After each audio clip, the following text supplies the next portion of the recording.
রবিবার 31শে আগস্ট কৈলাহর রামকৃষ্ণ মহাবিদ্যালয়ে অনুষ্ঠিত হল প্লাটিনাম জয়ন্তীর সমাপ্তি ও নবীনবরণ উৎসব 2025। অনুষ্ঠানে প্রধান অতিথি হিসেবে উপস্থিত ছিলেন উচ্চশিক্ষা দপ্তরের মন্ত্রী কিশোর বর্মন। এছাড়া উপস্থিত ছিলেন মন্ত্রী টিঙ্কু রায়, পৌর পরিষদের চেয়ারপারসন চপলা দেবরায়, মহকুমা শাসক বিপুল দাস সহ বিশিষ্টজনেরা। অনুষ্ঠানের শুরুতে অতিথিরা স্বামী বিবেকানন্দের আবক্ষ মূর্তি উন্মোচন করেন। পরে প্রদীপ জ্বালিয়ে মন্ত্রী কিশোর বর্মন প্লাটিনাম জয়ন্তী ও নবীনবরণ উৎসবের উদ্বোধন করেন। বক্তব্য রাখতে গিয়ে তিনি জাতীয় শিক্ষানীতির মানবিক মূল্যবোধ ও আধুনিক প্রযুক্তি নির্ভর শিক্ষার গুরুত্ব তুলে ধরেন। এই দিনে কলেজের প্রতিষ্ঠার ইতিহাস স্মরণ করা হয় এবং বিভিন্ন বিভাগে কৃতী ছাত্রছাত্রীদের সংবর্ধনা দেওয়া হয়। শেষে অতিথিরা স্থানীয় পূজামণ্ডপ ও উনকোটি শৈবতীর্থ পরিদর্শন করেন। আমাদেরকে দেবে সম্মান, চরিত্র আমাদেরকে দেবে নেতৃত্ব এবং চরিত্র আমাদেরকে দেবে মর্যাদা, চরিত্র আমাদেরকে দেবে নেতৃত্ব দানের শক্তি। আমাদের কেন্দ্রীয় সরকার এবং আমাদের রাজ্য সরকার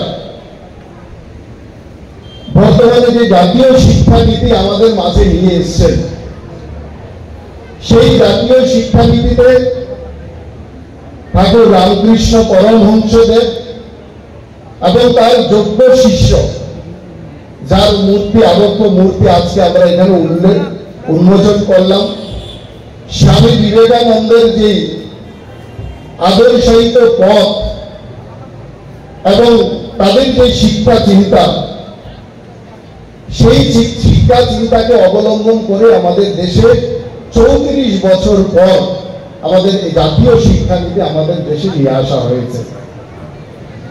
যে শিক্ষানীতি সরাসরি মানবিকতার সাথে আমাদের মানব জীবনকে যুক্ত করছে। আধুনিক সুযোগ সুবিধা, গবেষণা, ডিজিটাল শিক্ষা, পাশাপাশি চরিত্র গঠনমূলক যে কর্মসূচির কথা আমাদের মহাপুরুষগণ, আমাদের পূর্বপুরুষগণ আমাদেরকে পথনির্দেশ দিয়ে গেছে, এই সমস্ত কিছু মিলিয়ে আমরা আগামী প্রজন্মকে আরো শক্তিশালী করে তোলার জন্য আমাদের কেন্দ্রীয় সরকার, আমাদের প্রধানমন্ত্রী নরেন্দ্র মোদীজির নেতৃত্বে নতুন শিক্ষানীতিকে সেই আইনিতে আজকে যুক্ত করা হয়েছে। সেই জন্য আমরাও চাই যে ছাত্রছাত্রীরা রামকৃষ্ণ পরমহংসদেব এবং স্বামী বিবেকানন্দের শিক্ষাকে যেন হৃদয়ে ধারণ করে মানুষের মতো মানুষ হতে পারে এবং সুশিক্ষায় শিক্ষিত হতে পারে।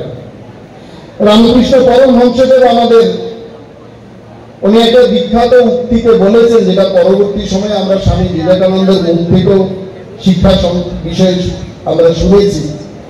ঠাকুর বলছেন যে শিক্ষা হচ্ছে মানুষের অন্তর্নিহিত শক্তিকে জাগ্রত করা, যেটা পরবর্তী সময়ে স্বামী বিবেকানন্দ বলেছেন, education is the manifestation of the perfection already in man.